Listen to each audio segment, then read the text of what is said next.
E aí, pessoal, beleza? Para quem não me conhece ainda, meu nome é Iago. Hoje é quarta-feira, dia 26 de agosto. E ontem, dia 25, eu dei a segunda aula pro grupo desse intensivo que a gente está fazendo, né? Só que, como quem esteve presente sabe, não deu tempo de cobrir todo o assunto que eu tinha preparado e ficou faltando a terceira parte da aula. E é por isso que eu estou nesse vídeo aqui agora. Eu vou passar para vocês o que ficou faltando, né? Tentar passar aqui da melhor forma. Infelizmente não é igual uma aula ao vivo, né? Porque na aula ao vivo vocês podem tirar dúvidas e tudo mais. Mas sintam-se à vontade para mandar dúvidas tanto no Classroom como também no grupo do Telegram. E é isso aí, vamos começar os trabalhos. Vou compartilhar a tela aqui. Certo, acredito que esteja funcionando já.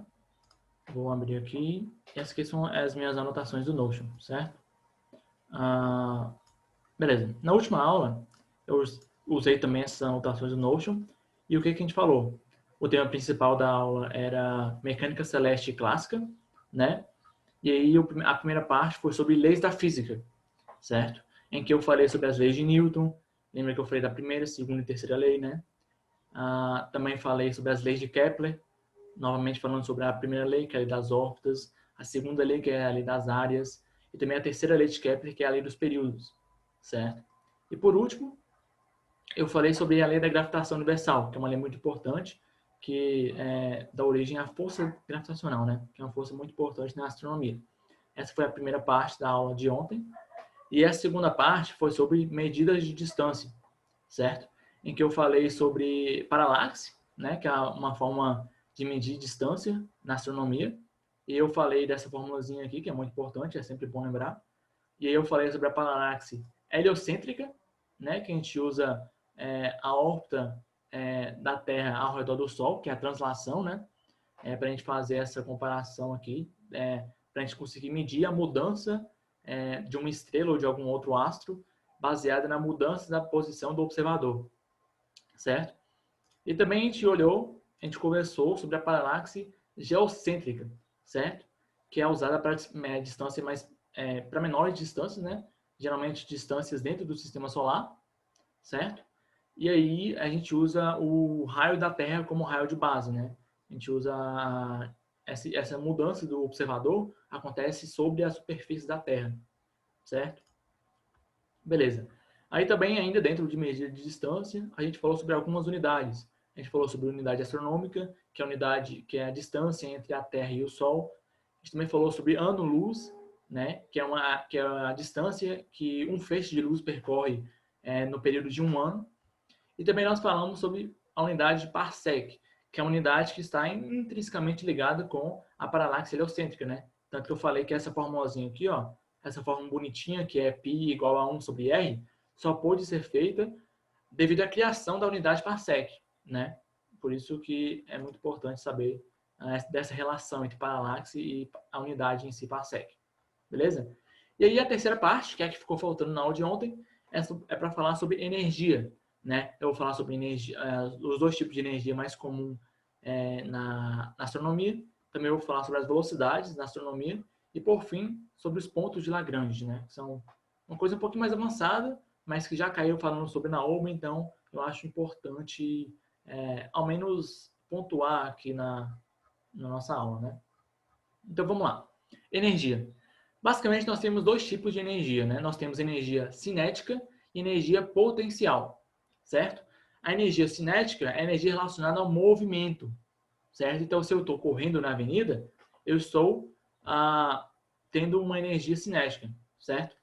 A energia potencial, como o próprio nome já fala, é a energia que vai dar o potencial do movimento, certo? Então, aqui, ó, está associada à posição de um corpo no campo gravitacional. Aqui já entra um pouco do conceito de campo gravitacional, que está ligado com o conceito de força gravitacional, que a gente definiu lá em cima na lei da gravitação universal, né?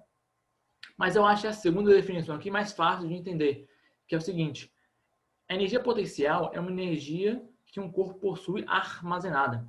Então é o seguinte: imagina que está um corredor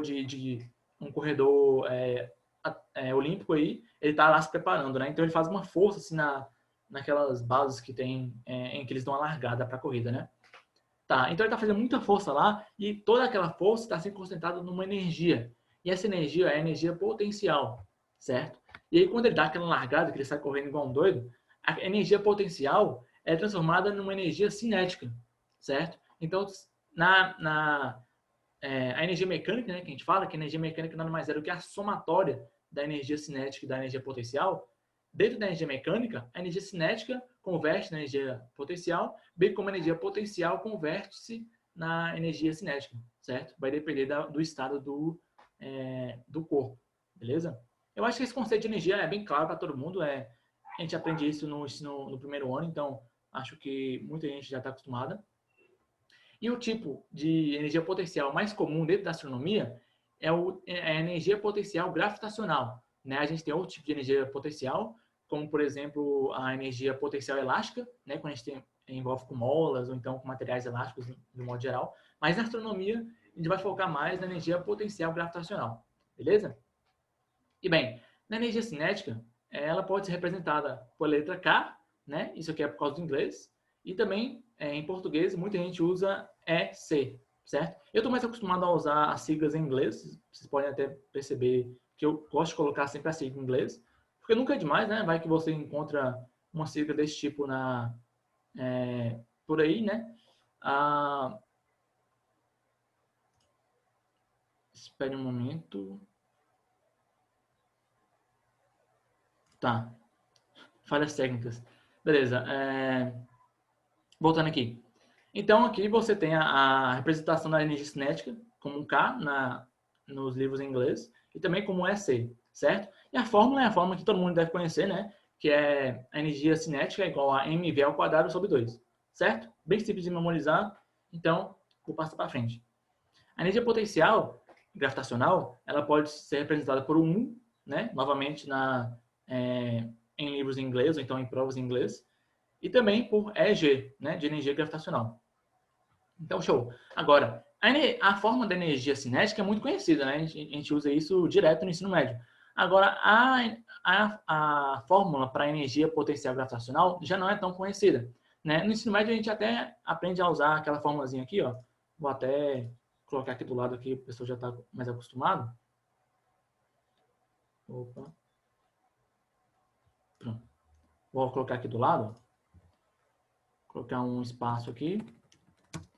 E EG é igual a MGH, né? Todo mundo já está acostumado com essa formulazinha aí. Acho que é muito mais comum do que essa forma bem doida aqui, né? Mas olha só, elas são basicamente a mesma coisa, né? São duas formas de representar a mesma energia, que é a energia gravitacional, né? Só que essa daqui não é tão interessante dentro da astronomia. Por quê? Porque a gente está mexendo com essa altura aqui, ó. E geralmente, quando a gente usa essa fórmula aqui na física, a gente está falando de um corpo que está em uma altura em relação ao chão, né? Então, como é que a gente faz para encontrar uma fórmula que seja mais ideal para a astronomia? Bem, você já deve ter estudado sobre sobre o conceito de trabalho, né? Trabalho nada mais é do que uma energia, certo? E se você lembra bem do trabalho quando você estudou lá no primeiro ano, trabalho é igual a força vezes o deslocamento, certo? Então, pensa comigo, se eu posso falar que o trabalho é igual a uma força vezes o seu deslocamento, eu posso falar que a energia gravitacional é igual a força gravitacional vezes a distância entre os corpos relacionados, beleza? Esse Rzinho aqui, ó, essa distância que a gente aprendeu aqui na lei da gravitação universal, certo? Esse Rzinho daqui, ó, beleza? E olha só, eu já falei mais cedo, na verdade ontem, né, na aula ao vivo, eu falei sobre essa fórmula aqui para força gravitacional. Então, eu lá embaixo eu estou multiplicando Fg por R, certo? Então, se você ver aqui, ó, esse R ao quadrado aqui de baixo, do denominador, ele vai cortar o quadrado com esse R multiplicando. Então, aqui, ó, aqui embaixo eu estou pegando a força gravitacional vezes a distância. E o resultado disso aqui é o que está mostrando aqui na direita. Olha só, G vezes a massa do primeiro corpo vezes a massa do segundo corpo, dividido por R, certo? Lembra que lá em cima, esse R aqui embaixo era ao quadrado, mas agora não é mais ao quadrado, por quê? porque a gente multiplicou esse Rzinho aqui na esquerda, certo? Agora, você pode perceber que aqui tem um menos. Não preocupa muito com esse menos, tá? Por que eu coloco ele? Porque, na verdade, se a gente fosse usar uma representação mais fiel à teoria, até aqui em cima, na força, a gente teria que colocar um menos na frente. Por quê? Porque essa força ela é no sentido oposto da distância que a gente definir. Porque, olha só, quando a gente mede distância, a gente sempre coloca a origem no corpo de início. Por exemplo, vamos querer medir a distância entre M1 e M2, certo?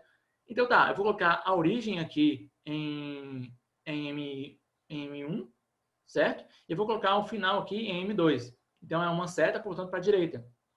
Beleza? Só que se você perceber bem, a força que M1 causa é F2. Por quê? M1 vai atrair M2. E onde é que essa força está representada aqui?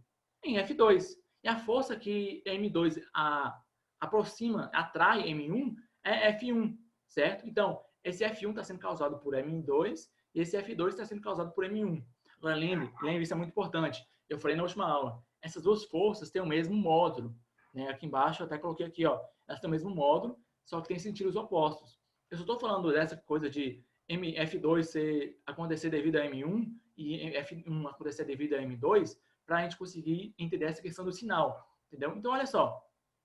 Eu acabei de falar aqui que para a gente medir a força que M1 causa, a gente pega a origem aqui e o final aqui. Então, o sentido do vetor posição é para a direita. Agora, F2 está apontando para a esquerda. E por isso que a gente precisa colocar um sinal negativo aqui. Só que, geralmente, nas provas de ensino médio, até mesmo na OBA, que é um pouco, não um nível tão avançado assim, a gente sempre trabalha com o módulo das forças. Então, a gente pode ignorar o sinal aqui. Agora, na energia, é sempre bacana a gente colocar o sinal, porque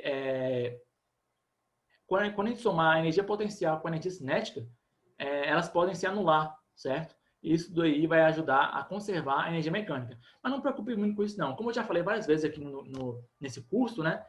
Não me preocupa com decorar a fórmula, certo? Especialmente essas bestagens aqui de sinal, essas coisinhas, esses detalhes muito